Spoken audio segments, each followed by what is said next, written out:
बहुत सावधानी से कथा सुनिएगा और अपने चित्त में उतारिए। शिव महापुराण की कथा जिसके घर में चल रही है, जिसके टीवियों पर चल रही है, जिसके फेसबुक यूट्यूब पर चल रही है, जिसके मोबाइलों में चल रही है, घर में भले 5 मिनट शिव महापुराण की कथा चले, पर प्रतिदिन अपने मोबाइल को चालू कर 5 मिनट शिव पुराण चालू कर छोड़ दिया।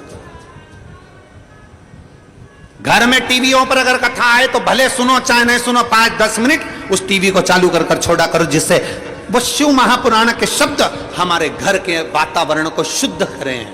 मंदोदरी धर्म पत्र गया मंदोदरी के हाथ, मंदोदरी दौड़ के रावण के पास पहुंची। लंकेश की जय हो, लंकाधिपति की जय हो। रावण ने सोचा आज तो बड़ी जय जयकार हो रही मेरी, और मेरी धर्म पत्नी कर रही है।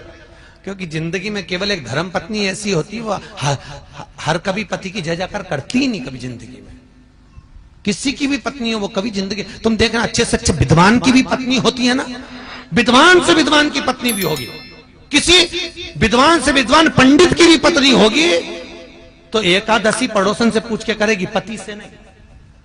सोमवार करेगी तो व्रत करेगी, कोई हरतालिका तीज का व्रत है, चतुर्थी का व्रत है, पंचमी का, जो भी व्रत करेगी पति से नहीं पूछेगी। इतना विद्वान पंडित, उससे दुनिया पूछने आ रही, और वो पड़ोसन से पूछे तू कब करेगी, उससे पूछ रहा। और बेचारा पति को बुरा नहीं लगे, बता हम तो विद्वान, हमसे दुनिया पूछ रही, और ये पड़ोसन से पूछ रही। इसमें पत्नी की गलती नहीं, इसमें पति की सबसे बड़ी गलती है। पति ने हाथ करके अपनी इज्जत खराब करी। एक महाराज जी थे प्रवचन में बोल रहे थे कि चतुर्मास में 4 महीना बैंगन नहीं खाना चाहिए। पत्नी भी बैठी थी, सुन लिया उसने, घर गई, सारा बैंगन उठा के नल्ले में पटक दिया, नाली के अंदर। पति आया शाम को, ला भोजन ला, उन्हें भोजन दी, मूंग की दाल ने रोटी। क्यों नहीं, बैंगन कहां गया, कल तो लाया था मैं 80 रुपए का बैंगन की सब्जी बनाने के लिए। पत्नी बोली तुम ही तो बोले थे प्रवचन में, कथा में, कि 4 महीना चतुर्मास में बैंगन नहीं खाना चाहिए। मैं उठा के सब फेंके घोड़ा पे। पति सिर पे हाथ रख के बोला, अरे ओ भाग्यवान, चौकी की कथा चूल्हे में क्यों लाई। अब खुद ही काम बिगाड़ते, खुद ही बता क्यों।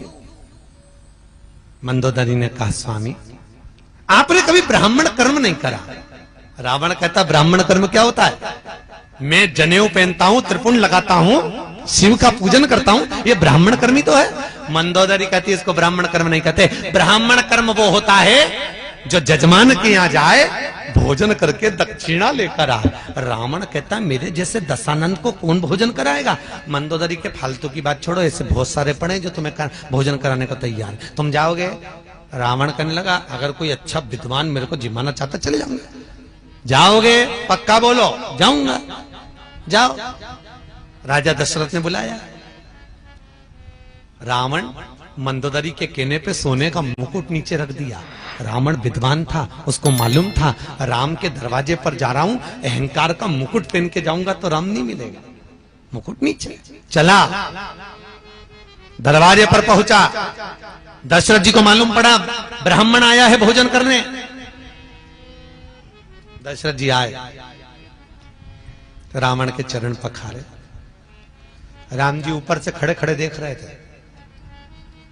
राम जी ने देख लिया, आज मेरे पिताजी रावण के चरण पखार रहे हैं, तो ये रावण मेरे घर में भोजन करने आया है। आज मेरे पिता ने चरण पखारे हैं, तो एक ना एक दिन मैं भी पखारूंगा। ये देखो पिता के संस्कार। आज इसने कहते ना, गायत्री परिवार वाले नहीं कहते हम सुधरेंगे, बोलो जम के, युग हम बदलेंगे। युग बदलेगा, कब बदलोगे भाई, तारीख भी तो निश्चित करें।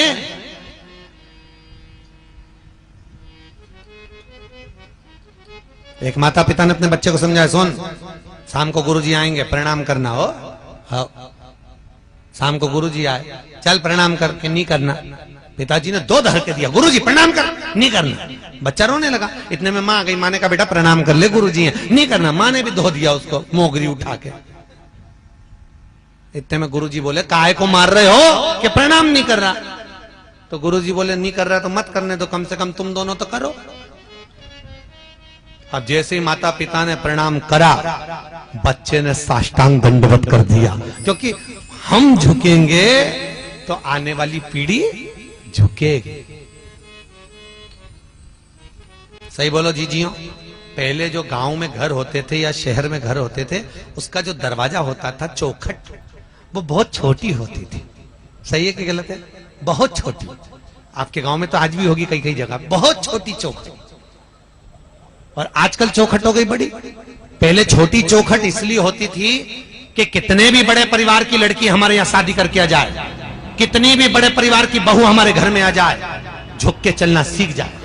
नहीं झुकेगी तो 2-4 बार माथा भड़केगी चौखट पे, झुकेगी।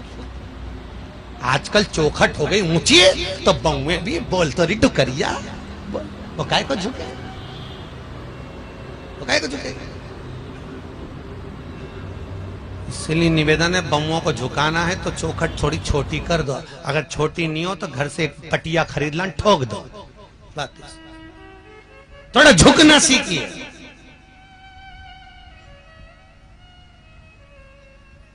झुकना जीते की पहचान है और अकड़ना मुर्दे की शान है। जो झुक रहा है वो जिंदा है, जो अकड़ रहा है कोई धन में, कोई सत्ता में, कोई लो काम में, कोई वासना में, वो सब मर चुके हैं, मुर्दे हैं। जो अकड़ रहा, 4 ट्रैक्टर, 3 मोटरसाइकिल न 2 गाड़ी, उसकी अकड़ देख के समझ में आ जाए मरा हुआ है, मर गया।